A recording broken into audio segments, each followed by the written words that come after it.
Самара Сабирова айымдын аткаруусунда Түйшөлүү аттуу жаңы клибине биргеликте күбө болдук. Ал учурда биздин студиябызга келип калган кийинки конокторубуз бар. Жаңы эмгеги менен, жаңы клиби менен кубандырайын деп турган учурлары.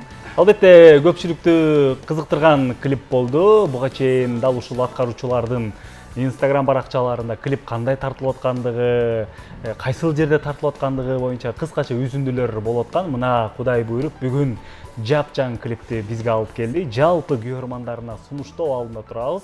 Ардактуу телекөрүүчүлөр, бул жаңы клиптин, жаңы эмгектин аткаруучулары кимдер десеңиздер, кол чабуулар менен эстрадабыздын эң көрүнүктүү ырчы мырзасы, ырчы айымы Гүланда айым жана Алмаз Шадаев. Кол чабуулар болсун. Саламатсыздарбы? Кош келиптирсиздер. Келип калдык, шашып-пышып эле. Ооба, шашып-пышып келдик. Эшик ысык. Огош Петерден ысып. Араң-араң жетип келип калдык буюрса. Биринчиден жаңы клип кут болсун. Кубанычтабыз. Рахмат чоң. Эң биринчи эле суроо болсун, ушул ырды, дуэт ырдоо кимдин сунушу болду? Али мен айтып коеюн, баягы кайталап коеюн. Эме Гүланда эже концерт берүүдө жакында. Ошо концертке экөөбүздөн Нарындан мен жакшы көргөн эжем Нарындык. Анан Нарын эли билесиңер алтын келет. Анан ошо чогуу буйрса ошол чыгармачылыктагы баягы көптөн бери Instagram барго.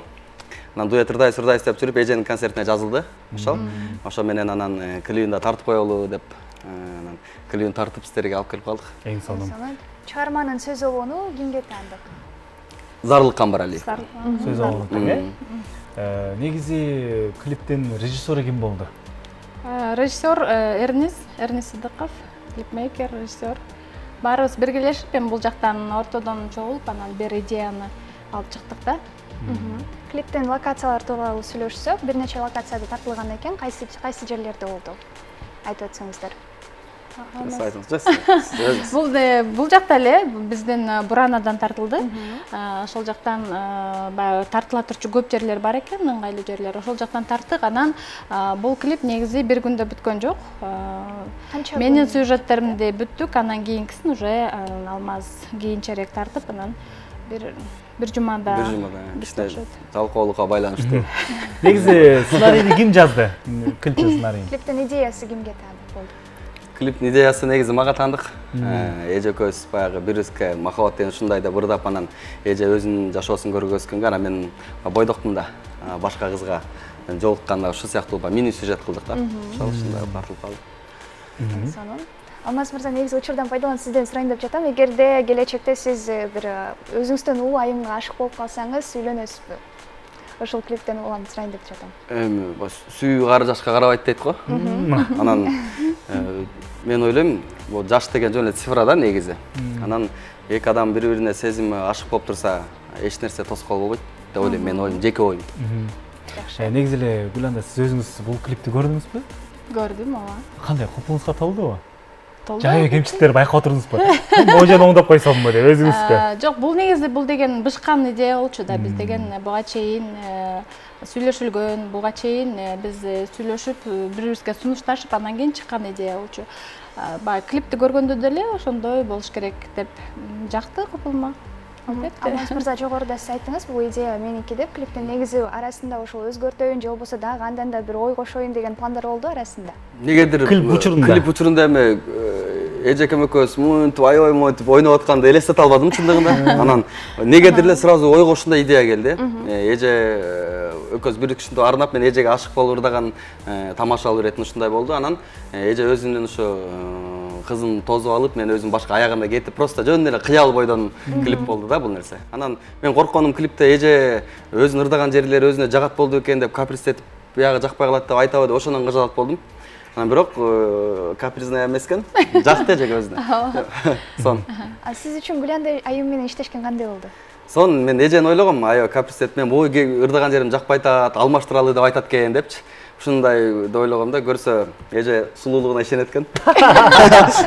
Сизде кандай болду? Алмаздын анча-мынча мүнөздөрү жакпай калып же кандай, тескерисинче баары жайында болду? негизи дуэттирдаганда адам баласынын бири-бирине болгон характери, бири-бирине болгон мамилеси төп келбесе, ал нерсе ыр жакшы да жаралбайт, клип да жакшы жаралбайт. Анткени мен дуэттирдап, баштынан дуэттирдап, дуэт менен багы көп журулушуп калган адам катары жаныңдагы партнеруңдагы ошо мисалы купулуна толуп, ортодо мындай чыр-чатак болбой, бир туура мамиле болсо, анда ошо клип да ыр да жакшы жаралат да. Ошондуктан бул жакта бири-бирин түшүнүү менен мамиле кылыш керек да. Анан бул жак жакпай калдан бул жагым мынтип калды дей бергенде болбойт. Эки адам түшүнүп, анан мындай ортодон жакшы жагын көргөзүп, жакшы жагын алып бериш керек да. Эң сонун.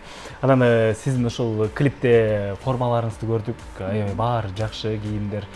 Кимдердин Алмаз кошушпай калыптыр деп коебуз. Негизи мен формаларымда акыркы учурда Арзубекова анама менен иштешип келем. Көбүнчө ошо Арзубектин идеялары, Арзубектин кийимдери. Анда келиңиздер, бул 3-чү камераны карап туруп, жалпы көрүүчүлөрдү жакыныраак чакырып, клипти өзүңүздөр бир презентация кылыңыздар, клипти көрүп алып, андан кийин маек кылалы. Кана, Алмаз, Гүлан да келиңиздер. Эжеке өзү чакырсын. Келиңиздер, барыңыздарды экранга чакырабыз. Биздин жаңы клиптин презентациясын чогуу көрөлүк. Ошол саламатта калыңыздар.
Жалпы Гүлан Дайымдын жана Алмаз Шадаевдин көрөрмандарын чын элестен куттуктайбыз. Эң сонун клип болуп тур. Сиздерди да куттуктайбыз. Жаңы эмгек. Коштошуп турубуз койбуз. Негизи эле Алмаз могу клипти көрдүк. Махабат деген ушундай даурдап калыпсыз. Анан клипте жетелешип баса баштапсыз. Кадимкидей. Бул дегендей жеке жашооңузда бир жаңылыктарды бир алдын ала айтпай элесизби? Бул нерсе мененби? Башкасы жетелеп алып жаңылык айткым келген жок, ошо өзүн жетелеп алып эле айтпасам. Ал күндөр жакындап калбадыбы негизи? Негизи быйыл Кудай буйрса. Кудай буйрса быйыл. Эң сонун. Жакшы сүйүнчү айтайын буйрса жакында. Кудай буйрса ошол күндөрдү баарыбыз чогуу өткөрөлү.